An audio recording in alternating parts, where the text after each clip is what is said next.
What's up, Taiwan? I'm Yvonne with news from here in Taiwan and around the world. The small opposition Taiwan People's Party is calling for people to come out and support their protest against political interference in the judicial system. They say that Taiwan's ruling Democratic Progressive Party is using the judiciary to go after political opponents. Our reporter Tiffany Wong is following the story from outside the judiciary in Taipei. Tiffany, what's caused all this anger toward the justice system? The Taiwan People's Party is calling for impartiality in the judiciary, as they say that the ruling Democratic Progressive Party has been using the court system to go after politicians that they don't agree with. 绿色党国的体制，重新的摧毁台湾的司法独立。绿色党国的体制，再一次的践踏了。 台湾人民好不容易才争取来的民主法治。 For the Taiwan People's Party, this is all about Ko Wen-je, their former chair who recently stepped down as he's been detained once again incommunicado on charges of corruption. Prosecutors went back and forth between the High Court and the District Court to land him back in detention, appeal for that detention 3 times during bail hearings. And now that they finally succeeded, the Taiwan People's Party is calling this political interference on the Democratic Progressive Party's behalf. Ke is an influential figure in Taiwanese politics. He's the founder and spiritual leader of his party, and he even earned over 25% of the vote in the most recent presidential elections, especially the crucial youth vote, signifying the youth's displeasure with the current 2-party system, the main ruling Democratic Progressive Party and the main opposition, Kuomintang. And the Taiwan People's Party says that this has made Ke himself a threat in the DPP's eyes, and that is why they would try to take him down using the court system. Now the Taiwan People's Party is calling on their supporters to come out to Freedom Square at Chiang Kai-shek Memorial Hall in Taipei on Saturday, which is Justice's Day, to have their voices heard. And if over 10,000 people show up, as they said they've expected, it would be the first big protest by this small third party since the new administration began last year. And it would be a significant counter to the DPP-aligned protests that we've seen over the past year, also known as the Bluebird Movement. And they also protested several times over the balance of power in the legislature and judiciary. And now it looks like we're going to see this as a running theme in Taiwanese politics over the next few years, as we see a very divided government where the president is from the Democratic Progressive Party, the legislature has no clear single party with a clear majority, and the top court sits half empty as lawmakers have rejected the president's recent nominations.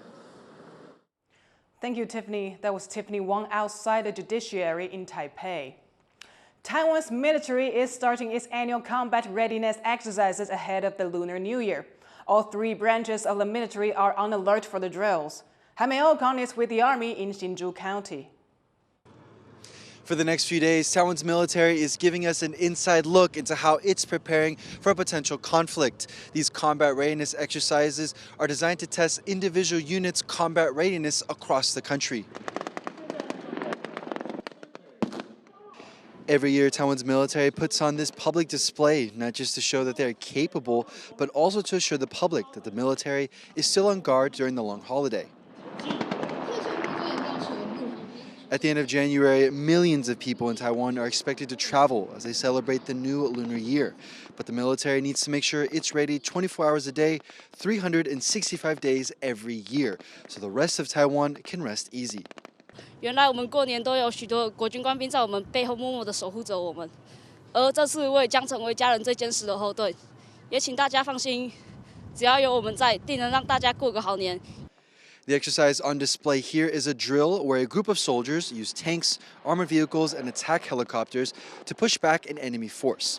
In recent months, China, which claims Taiwan and threatens invasion to bring it under its control, has increased its military pressure on the country.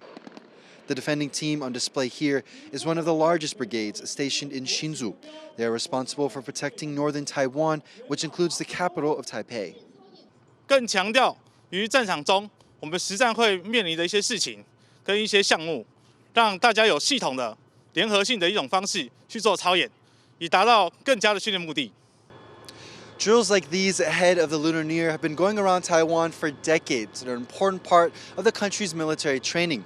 Soldiers taking part in the exercises here told me that it's all about muscle memory and making sure they can react as quickly as possible so that if an attack does happen, they're ready for whatever comes their way.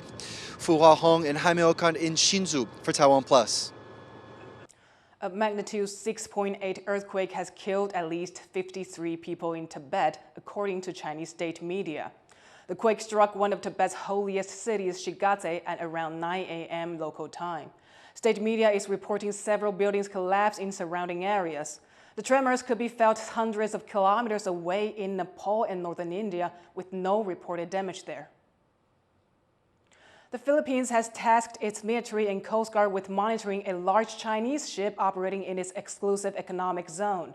The Chinese Coast Guard ship was spotted about 70 nautical miles off the coast of Philippine province of Zambales on Sunday. Known to the Philippines as the Monster, the 165-meter vessel is operating in the part of the South China Sea claimed by both countries.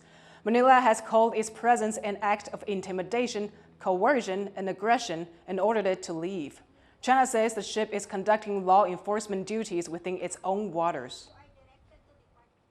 North Korea has released images of the missile it test-fired on Monday, confirming it carried a hypersonic warhead.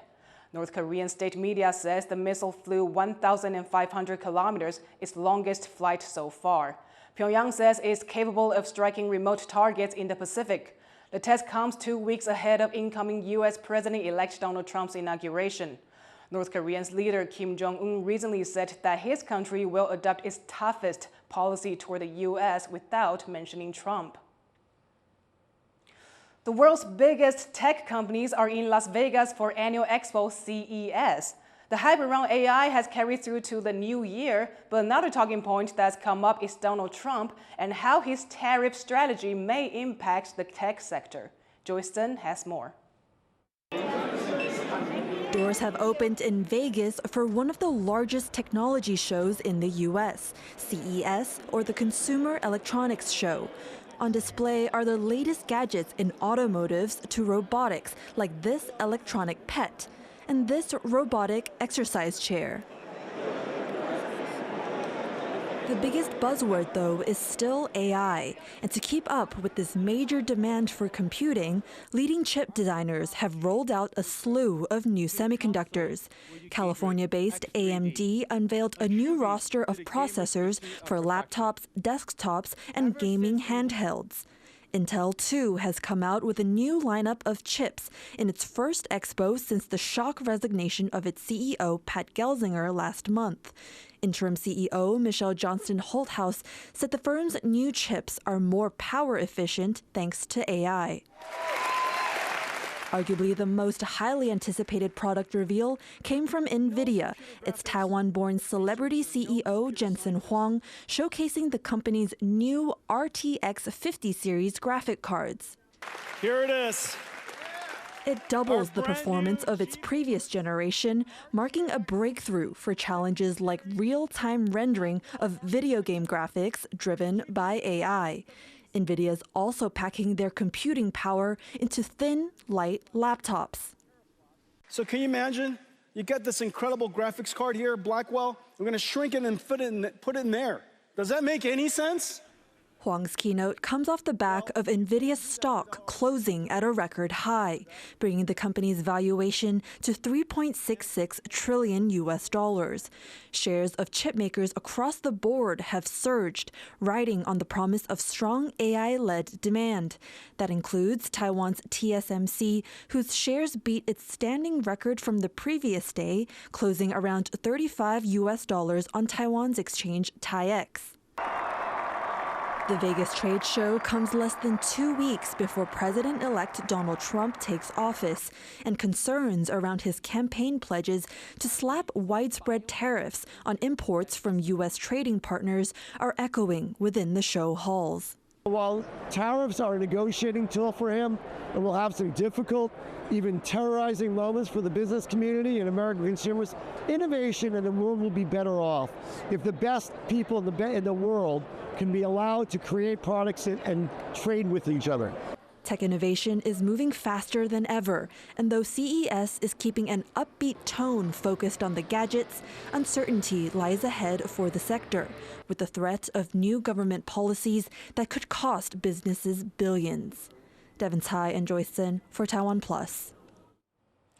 Donald Trump's victory in the U.S. 2024 presidential election has been officially certified in the country's capital. As Rosie Greninger reports, the peaceful process officiated by Vice President Kamala Harris was a stark contrast to this day 4 years ago.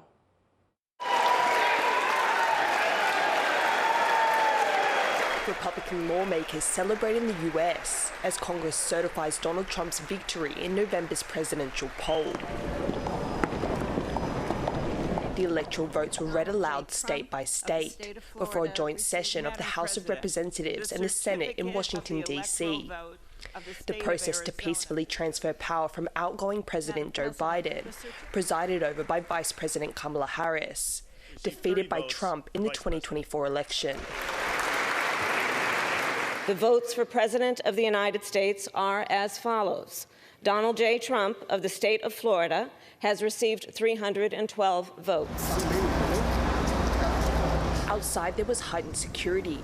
Hundreds of yards of metal fences surrounded the Capitol building in response to the turbulence on this day 4 years ago. The last time Congress gathered to certify election results on January 6, 2021, a mob of Donald Trump supporters stormed the Capitol as he, the then incumbent president, refused to concede defeat to Joe Biden. Trump falsely claiming the election was stolen. We have come to demand that Congress do the right thing and only count the electors who have been lawfully slated. I know that everyone here will soon be marching over to the Capitol building to peacefully and patriotically make your voices heard. The riots led to 5 deaths, hundreds of injuries, and serious damage to the Capitol building. Trump was criminally charged for allegedly scheming to overturn the results of the 2020 election, but the case was dropped following his 2024 presidential win.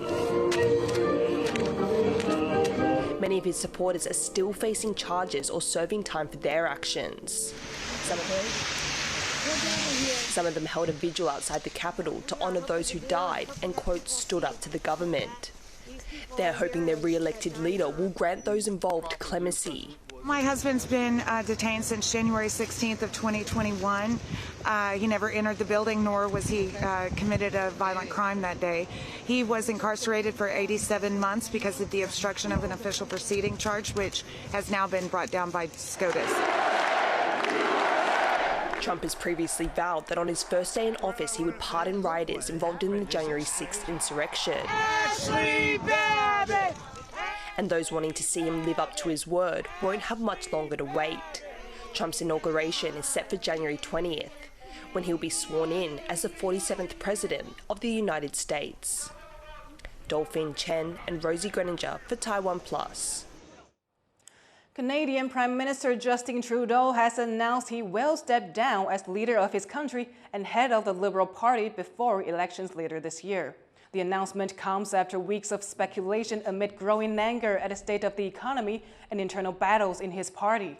Recent polls show the opposition Conservative Party is almost guaranteed to win a national election. Trudeau has been in office since 2015, making him one of Canada's longest-serving prime ministers. The leader also announced that he had effectively suspended Parliament until March, delaying the earliest possible no-confidence vote until May. Thank you for watching What's Up Taiwan. I'm Yvonne Yang. Take care, and I'll see you next time.